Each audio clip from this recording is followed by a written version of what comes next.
This is Neural Newscast. Here is your week in review for July 19th, 2026. From Neural Newscast, I'm Peter Rowan. And I'm Isabel Moreno.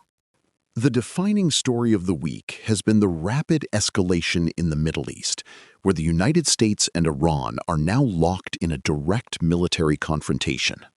It began early Monday when United States Central Command launched strikes against Iranian coastal defense systems and drone sites near Bandar Abbas and Bushehr. Those strikes were a response to an Iranian attack on a Cyprus-flagged container ship in the Strait of Hormuz, a waterway Tehran now claims is closed to all commercial traffic. By midweek, the conflict widened significantly as President Trump announced a total naval blockade of Iranian oil terminals starting this Tuesday night. The administration also proposed a 20% toll for any commercial cargo transiting the strait to cover United States security costs, a move that has stunned international maritime authorities. The International Maritime Organization has already pushed back, stating there is no legal basis for such a toll on a critical international waterway. Markets reacted with immediate alarm. Brent crude oil prices jumped past $84 on Tuesday and reached an $86 high by Wednesday. Iran retaliated by targeting United States facilities in Bahrain and Jordan, while the Jordanian military confirmed shooting down 4 Iranian missiles that entered its airspace. While President Trump initially suggested trade deals could replace the toll, he also warned of potential strikes against Iranian infrastructure if diplomacy does not resume. The ripple effects were felt elsewhere in the region, particularly in Yemen, where Houthi forces launched ballistic missiles at Saudi Arabia's Abha airport. Houthi spokesperson Yahya Sari declared that the de-escalation phase of that conflict has ended, following Saudi-led airstrikes on the Sana'a International Airport. Meanwhile, India has lodged a formal protest after one of its seafarers was killed in the crossfire during these maritime exchanges. While the military situation remains volatile, diplomatic channels in Rome are attempting to mediate a separate territorial dispute between Israel and Lebanon. Lebanon is seeking an Israeli withdrawal from 600 square kilometers of occupied territory, but Hezbollah has already signaled it may not honor any resulting agreement. Moving from the Middle East to the United Kingdom, political instability reached a new fever pitch this week. Andy Burnham is widely expected to be named the new Labour leader and the country's 7th prime minister in just 10 years. This turnover has created what many observers call an ecosystem of impatience, making it difficult for the government to execute long-term policy in education and defense. Voter trust is at a historic low, and the rapid change in leadership is leaving complex national projects without consistent oversight. The new government will also face immediate pressure regarding political financing, after a proposed donation cap showed it would have wiped out most of Reform UK's funding last year. In France, President Emmanuel Macron hosted his final Bastille Day parade, featuring Ukrainian troops as a symbol of European strategic unity. However, the celebration was tempered by a red alert heat wave that forced several regions to cancel traditional fireworks due to forest fire risks. While Europe navigated these shifts, the global retail market saw a major move from German grocer Aldi. Aldi announced a $9 billion expansion in the United States, planning to open 800 new stores over the next 5 years. They are specifically targeting urban hubs like Manhattan to attract middle-income shoppers who are struggling with persistent food inflation. Back in the United States, domestic policy changes have triggered fresh legal and social tensions this week. President Trump signed executive orders to significantly reduce the size of the Bears Ears and Grand Staircase-Escalante national monuments in Utah. The administration described this as returning land to the people of Utah, but environmental and tribal groups are preparing immediate legal challenges. This cycle of changing boundaries between administrations has created deep regulatory uncertainty for the region's cultural and archaeological sites. The Department of Homeland Security is also under intense scrutiny, following 2 fatal mistaken identity shootings by ICE agents. On Monday, an agent in Biddeford, Maine, killed a 26-year-old Colombian national who was not the intended target of an arrest warrant. This follows a similar tragedy in Houston just last week, where another mistaken identity shooting claimed the life of a 52-year-old Mexican builder. Mexican President Claudia Sheinbaum has requested criminal charges be filed in United States courts, citing 17 deaths of Mexican citizens in United States custody or law enforcement actions.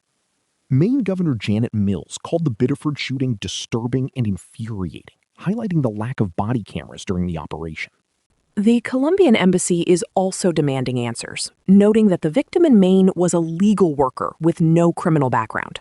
In the Senate, the Republican caucus is navigating a period of transition following the death of Lindsey Graham and health concerns for Mitch McConnell. Senator McConnell broke his silence this week to confirm he is recovering from mild pneumonia and a fall, though he intends to serve through January. With their majority temporarily narrowed to 51, Republicans are looking to South Carolina's governor for an interim appointment to fill Graham's seat. While Washington deals with these shifts, Maine Democrats are rushing to replace their own Senate candidate, Graham Plattner, following sexual assault allegations. They have until July 27th to select a new nominee to challenge the long-serving incumbent Susan Collins. We also saw a significant legal revival regarding consumer health this week. A federal appeals court has revived lawsuits claiming a link between acetaminophen use during pregnancy and neurodevelopmental disorders like ADHD and autism. And the HHS Inspector General announced a record $5.5 billion recovery from healthcare fraud this year, marking a massive win for federal oversight. Turning to international crises, Thailand is mourning the loss of 30 people following a devastating fire at a Bangkok bar. The blaze at the Rongbeer Na Lot Frau venue started near a stage and trapped patrons who had sought shelter in the bathrooms. Authorities are investigating electrical failures and potential safety code violations, as this marks the city's deadliest fire in nearly 2 decades. In Toronto, police are still searching for suspects after a shooting at the Salsa on St. Clair Festival left 2 dead and 6 wounded among a crowd of 13,000. While communities reel from violence, a terrifying aviation emergency was narrowly averted over Greece. A Ryanair flight experienced a window failure, and a passenger was nearly sucked out of the cabin before being pulled back by fellow travelers. The plane dropped 9,000 feet in minutes. Investigators believe engine debris may have struck the glass, causing the decompression. Shifting to Eastern Europe, a deep-seated historical rift is straining the relationship between Poland and Ukraine. Poland's president recently stripped Volodymyr Zelensky of a top award because of Ukraine's veneration of nationalist fighters involved in a World War II-era massacre. The dispute over the Volyn massacre has become a major obstacle, with Poland suggesting it could block Ukraine's accession to the European Union over the issue. This comes at a difficult time for Zelensky, who also dismissed his popular defense minister, Mykhailo Fedorov, this week. Fedorov was credited with modernizing Ukraine's drone warfare, and his removal has sparked protests in Kyiv and concerns about military continuity. In Spain, a high-profile arrest has raised questions about the legal boundaries of humanitarian aid for Palestine. James Fergie Chambers, an heir to the Cox Communications fortune, was arrested in Ibiza following a United States extradition request related to donations to projects in Gaza. Prosecutors allege material support for Hamas, but Chambers' legal team argues this is a politically motivated move to chill support for Palestinian causes. Spanish officials are now debating whether to grant the extradition, which could set a major precedent for how the United States pursues citizens abroad. Finally, we turn to the world of sports, where a major transfer is shaking up the Premier League. Manchester United is triggering a £35 million release clause for Aston Villa's Yuri Tielemans to bolster their midfield. And in the World Cup, Spain has advanced to the final after a 2-0 victory over France, equaling Italy's record of 37 consecutive unbeaten matches. It's been a tough tournament for Asian teams, however, as all 9 were eliminated early, leading to the resignation of South Korea's head coach. In baseball, Jordan Walker is the new home run derby champion after a dramatic finale in Philadelphia, where he edged out local favorite Kyle Schwarber. Walker hit 12 homers in the final round to secure the title at a sold-out Citizens Bank Park. As we look to the coming week, we will be monitoring the implementation of the Strait of Hormuz tolls and the first hours of the United States naval blockade.